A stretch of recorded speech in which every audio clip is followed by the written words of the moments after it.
ಮಕ್ಕಳೇ, ಅವ್ಯಯ ಅಂದರೆ ತುಂಬ ಸರಳವಾದ ವ್ಯಾಕರಣ. ಇದನ್ನು ನೀವು ಸರಿಯಾಗಿ ಅರ್ಥ ಮಾಡಿಕೊಂಡರೆ ಇದು ತುಂಬ ಸುಲಭವಾಗಿ ನೀವು ಗುರುತಿಸಬಹುದು. ಮೊದಲನೇದಾಗಿ ಸಾಮಾನ್ಯ ಅವ್ಯಯ ಬಗ್ಗೆ ನೋಡೋಣ. ಕ್ರಿಯೆ ನಡೆದ ರೀತಿಯನ್ನು ಸ್ಥಳವಾಗಲಿ ಅಥವಾ ಕಾಲವಾಗಲಿ ಹೇಳುವ ಅಥವಾ ವರ್ಣಿಸುವ ಪದಗಳನ್ನೇ ಸಾಮಾನ್ಯ ಅವ್ಯಯಗಳು ಎನ್ನುವರು.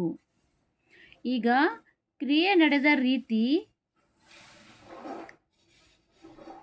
ಮತ್ತು ಸ್ಥಳವಾಗಲಿ ಕಾಲವಾಗಲಿ ಹೇಳುವುದನ್ನು ಅಥವಾ ವರ್ಣಿಸುವುದನ್ನೇ ನಾವು ಇಲ್ಲಿ ಸಾಮಾನ್ಯ ಅವ್ಯಯ ಎಂದು ಹೇಳಬಹುದು. ಅಂದರೆ ನೋಡಿ, ಉದಾಹರಣೆ, ಅವಳು ಚೆನ್ನಾಗಿ ಹಾಡಿದಳು. ಚೆನ್ನಾಗಿ ಎನ್ನುವುದು ರೀತಿಯನ್ನು ತೋರಿಸುತ್ತಿದೆ. ಹೀಗೆ ನಡುವಿನ ಶಬ್ದ ವಿಶೇಷ ಶಬ್ದ. ಚೆನ್ನಾಗಿ ಅವಳು ಹಾಡಿದಳು. ಹೇಗೆ ಹಾಡಿದಳು? ಚೆನ್ನಾಗಿ ಹಾಡಿದಳು. ಚೆನ್ನಾಗಿ ಎನ್ನುವುದು ಅದು ಒಂದು ರೀತಿಯನ್ನು ತೋರಿಸ್ತಾ ಇದೆ. ಅದು ಚೆನ್ನಾಗಿ ಹಾಡಿದಾಳ ಅಥವಾ ಇಂಪಾಗಿ ಹಾಡಿದ್ದಾಳ ಅಥವಾ ಸರಿಯಾಗಿ ಹಾಡಿಲ್ಲ, ಈ ರೀತಿ ಅದನ್ನು ಸೂಚಿಸುತ್ತಿದೆ.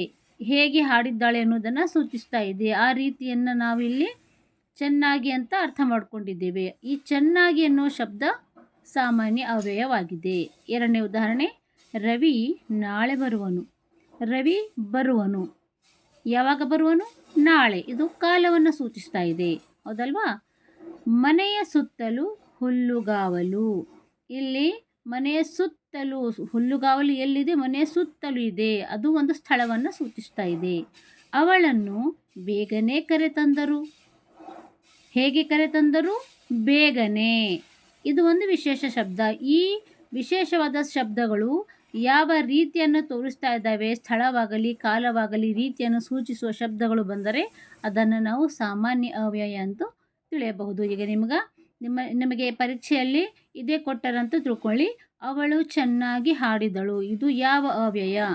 ಇದರಲ್ಲಿ ಯಾವ ಅವ್ಯಯ ಬಂದಿದೆ ಅಂದರೆ ನೀವು ಅವಳು ಅನ್ನೋದು ಇಲ್ಲಿ ಸ್ತ್ರೀಲಿಂಗವಾಯಿತು, ಹಾಡಿದಳು ಅನ್ನೋದು ಕ್ರಿಯಾಪದವಾಯಿತು, ಚೆನ್ನಾಗಿ ಅನ್ನೋದು ಇದು ರೀತಿಯನ್ನು ತೋರಿಸ್ತಾ ಇದೆ, ತಿಳಿಸ್ತಾ ಇದೆ. ಅದರಿಂದ ಇದು ಸಾಮಾನ್ಯ ಅವ್ಯಯವಾಗಿದೆ ಅಂತ ನೀವು ಬೇಗನೆ ಗುರುತಿಸಬಹುದು. ಈಗ ನೋಡಿ, ಎರಡನೇದಾಗಿ ಅನುಕರಣ ಅವ್ಯಯ. ಇದನ್ನು ನಾವು ಹೇಗೆ ಗುರುತಿಸಬಹುದು?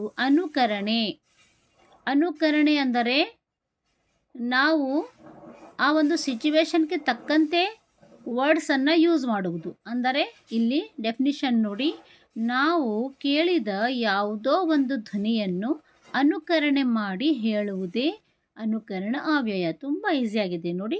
ಉದಾಹರಣೆ, ಬೆಂಕಿಯು ಧಗ ಧಗ ಉರಿಯುತ್ತಿದೆ. ಈಗ ಬೆಂಕಿ ಅಲ್ಲಿ ಉರಿತಾ ಇದೆ.